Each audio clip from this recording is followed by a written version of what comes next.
Right, intro. This is where ordinarily I would put an intro if I actually had one. Unfortunately, this bit of my script literally just says intro, and I've already said that 3 times now, so I think I'm basically done. Right, so onwards we roll the theme tune. Techspert Weekly.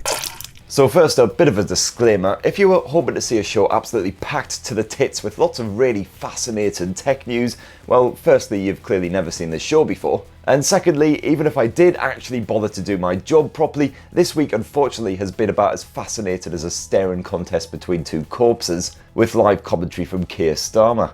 This week we did see the first renders of the Google Pixel 7a leak, courtesy of Chief Leaky Bloke OnLeaks. And perhaps not massively shockingly, it does look exactly like the Google Pixel 7. In fact, it's pretty much bloody identical down to the flat display with reasonably skinny bezels, and of course that big wide boy camera chassis stretching the full length of the arse. Apparently the Pixel 7a will be a bit dinkier than the regular Pixel 7 though, 6.1 inches instead of 6.3. There is hot chat that OLED display will finally get upgraded to 90Hz as well, rather than the bog standard 60Hz effort on the Pixel 6a. If all the web whisperings aren't a load of bollocks as well, the Pixel 7a could also get another upgrade in the form of wireless battery charging for anyone who thinks that cables are cack. And it's also very likely that the Pixel 7a will get a camera upgrade versus the 6a, so now you get the same camera hardware as the regular Pixel 7.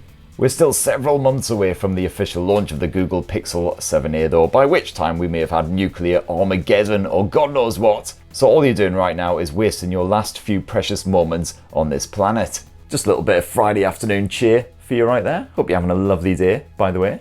And OnePlus also brought a bit of sparkle to our week by announcing that from now on, some of its smartphones will be receiving 4 major Android updates and 5 years of security updates. And of course, presumably, it'll only be the most expensive premium flagship models that'll get this sort of level of support, but still pretty good news economically and ecologically. Christ, that was 2 5-syllable words back to back right there. I better go have a lie down before I pass out from exertion. And that was basically it for the tech stuff this week, but fear ye not, because there's some big tech launches happening next week which were teased/leaked a little bit this week. Budget smartphone fans can get ready to dance a wee jig of delight, because the Realme 10 Pro and the Realme 10 Pro Plus are launching globally on Thursday, December the 8th, packing some trouser-tingling specs for a typically affordable price. And we know all this because Realme itself has been teasing the new devices. However, these wallet-friendly blowers were already unveiled over in China a couple of weeks back, and the global models are basically expected to rock pretty much the same specs and features, so don't expect any massive thrills or shocks. So yeah, waterproof Y-fronts definitely not required. The Realme 10 Pro looks rather snazzy, with impressively skinny bezels surrounding that buggering huge 6.72-inch display. Performance comes courtesy of the dependable Snapdragon 695, so you can indulge in a splash of online ultraviolence in your downtime. It's only an IPS screen, but you get 120Hz refresh, plus a stereo speaker setup, and an actual bloody headphone jack too, which makes a lovely change. That 5000 mAh battery supports 33-watt wired charging, and meanwhile, the main camera sensor is a 108-megapixel Samsung HM6 effort, so overall some pretty tidy specs. Stump up for the Realme 10 Pro Plus model and you'll enjoy several upgrades, including a proper curved OLED panel that's almost as frickin' huge and delivers 120Hz refresh, plus a tasty bit of HDR10 Plus support. This shiny wee git is powered by MediaTek's Dimensity 1080 rather than a Snapdragon, so it should offer even more beef for gaming, while that battery charging is boosted to 67 watts. And while the 108 main camera remains in place, it is joined on the Pro Plus by an ultra-wide shooter. And I gotta say, I'm really liking that design. The Realme 10 Pro Plus looks proper premium, with a disco-rific rear end that should brighten up your day, unless you're a right miserable like me. Both of these phones rock the latest Android 13 OS with Realme UI smushed lovingly on top, and they should debut in Europe for around 300 to 400 euros. Stay tuned for an unboxing and review. And that's definitely all of the bollocks I can be bothered with this week. So now, unfortunately, it is time for the part of the show that your mother would certainly disapprove of if she wasn't so busy with all of those sailors down at the dock. It's viewer comments. Viewer comments. Alright, here we go yet again. So let's start this week with Daniel. Hello, Daniel, who says, "Your cursing and swearing is very soothing." Well, glad I could be of service, sir. Hope you're having a day. Beard Cog says, was this trip in fact a midlife crisis? Midlife? Jesus, mate, chance would be a fine thing. I'm northern with all of the life expectancy joys that come along with habitually consuming Scotch eggs, pasties and special brew. My midlife crisis happened when I was 21. Magemi says, we want Mr. Wanksock for Prime Minister in the UK. I mean, just give it another few weeks and they'll have basically burned through everyone else in the country. So yeah, it's probably going to happen. He can't do a worse job, to be fair. Richard says, welcome back to Blighty. Thoughts on the Redmi 12 Discovery Edition? Yeah, I did cover the Discovery Edition in an episode of Techspert Weekly, I don't know, about 3-4 weeks back or something, but if you can't be bothered to go back and find that, and frankly, life's far too f***ing short, I think I'd rather probably have the Redmi 12 Pro Plus rather than the Discovery effort, because it's basically the same specs. You got the same 200 meg main Samsung sensor, all that kind of shenanigans. Only real difference is the fact that you get a bigger battery instead of the ridiculous 210 watt fast charging. And as nice as it would be to have a smartphone that can literally charge from empty in about 10 minutes, you still get 120 watt fast charging, I believe it was on the Pro Plus, so it's not exactly a slouch. So yeah, that's what I think. But I haven't actually played with either of these smartphones yet. They haven't officially come to the UK or anything. Hopefully in January, fingers crossed. Next up, Pip Speaks says, man, my heart is not filled up with the Vivo X80, which I bought only 5 months ago. And now the next model has already arrived. Yeah, the old twice-a-year release cycle can be a proper although it's still not anywhere near as bad as like HTC back in the day, who were launching literally a new smartphone every 4 or 5 hours. You'd only just get a fresh new model back home and pull it out the box and already it would be out of f***ing date. Kite Tour, or Kit Tour, sorry if I pronounced that in a shit way. Pro Plus were the caffeine tablets I would guzzle by the handful to get through my uni exams. Yes, I remember them well. I used to do the same. I found they were most effective if you took about half a dozen of the buggers and dissolved them in a massive can of Red Bull. That would keep you up all night long for lots of cramming, as long as your heart didn't violently explode in your chest, of course. Rizzo says, never stop doing whatever the f*** it is you do. What is it that I do? And come to think of it, where am I?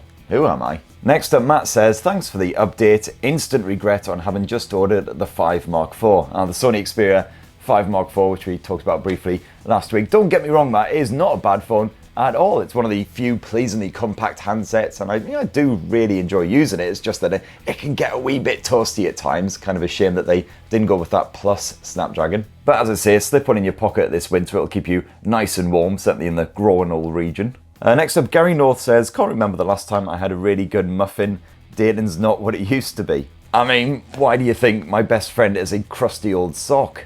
Eye in the Sky says, to solve that heating problem, you should run speed tests on all of the phones you've got, and when the old Galaxy Note goes on fire, chuck it in the fireplace. Now, poor old Samsung, they're never going to live that down, all like that is going to hold them to the grave, that bloody combustible Note. But yeah, certainly the chilly weather has got me longing for my very first journalism job back in my future days when I worked on What Laptop magazine. I used to spend most of my time benchmarking dozens of the bastards in what was termed the laptop lab. It was actually just a converted broom closet. But yeah, every morning I'd set off about 10 of the buggers just running benchmarking software and go in an hour later and that room was hotter than Satan's scrotum. It was absolutely bloody lovely in winter when the rest of the office was freezing cold, but not so great in summertime, unfortunately. R Prime says, Lord Spurt. Ooh, really like the sound of that, Lord Spurt. Or maybe Baron Spurt. Maybe I'll become a Tory donor and buy myself a nice big fat title, eh? Do you reckon they'd be happy with, what we got here, 35 pence and a Murray Mint?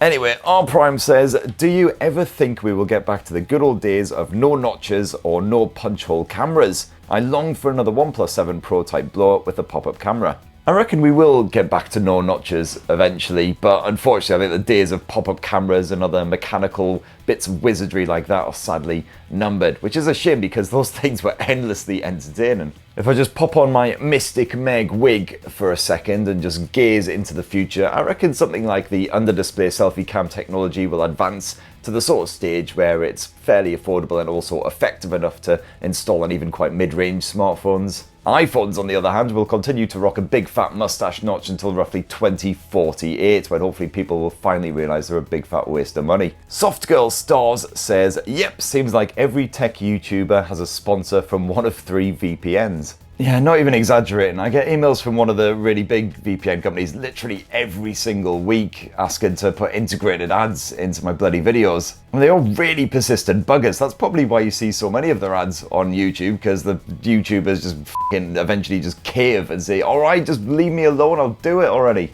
Next up, Alan says, don't skip leg day. And chicken leg day, for sure. Not exercise bollocks, not so much. As far as exercise goes, I think I've skipped leg day every day since 1994 now. I can't even walk to the bogs without getting a stitch. Marion says, I can't afford that shiny foldy thing, but I can defo waste my last pennies on that cat brush. Yeah, definitely, do it. I come to think of it though, did I even actually post that affiliate link into the video description last week? God, I suck at YouTube. Next up, Paul Hatton says, you look like a finely honed athlete. Thanks, Paul. So how about a tech sport channel? I suspect that to be a comment of the sarcastic variety. As you can probably tell from the look of me, my idea of an afternoon of sport involves a TV, a sofa, and a six-pack of export lager. Now, boo spur, mate, all the way. RMG says, hey Chris, just wondering, but for under £300, what is the best camera phone I can get for the money?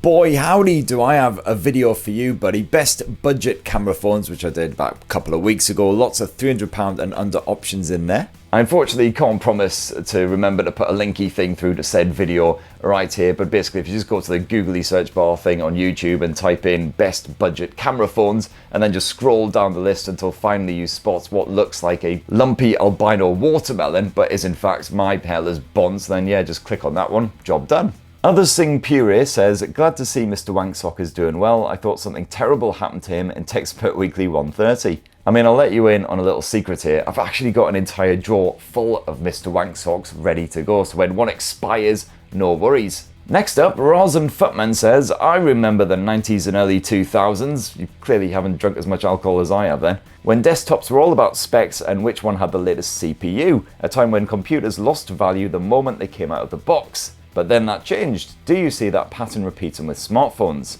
I mean, my major memory of PC gaming back in the day was spending ages bollocking about in Windows, just trying desperately to get a frickin' game to work. Because guaranteed whatever hot software you just bought and were really looking forward to playing wouldn't just run the first time you installed it. Oh god no, that'd be far too easy. You know, you'd have to spend at least a few hours buggering about with config files and doing god knows what. And of course this was the days before the internet, so if you had a driver clash or something like that, you couldn't just download and install a new driver from the internet. Oh god no. Quite often you had to go out and buy a PC gaming magazine, which then had a cover disc packed with drivers and things to update your GPUs, your sound drivers, all that stuff. It was a bastard ball ache, and yeah, no, things are so much easier. Now you can quickly update that stuff, most of it's just done automatically for you anyway. And of course you don't need the absolute latest hardware to run PC games now because they scale an awful lot more than they used to. When it comes to phones, yeah, I mean obviously most people don't need, an absolute Billy Big Bollocks flagship premium smartphone. Mid-ranger will suit most people down to the ground.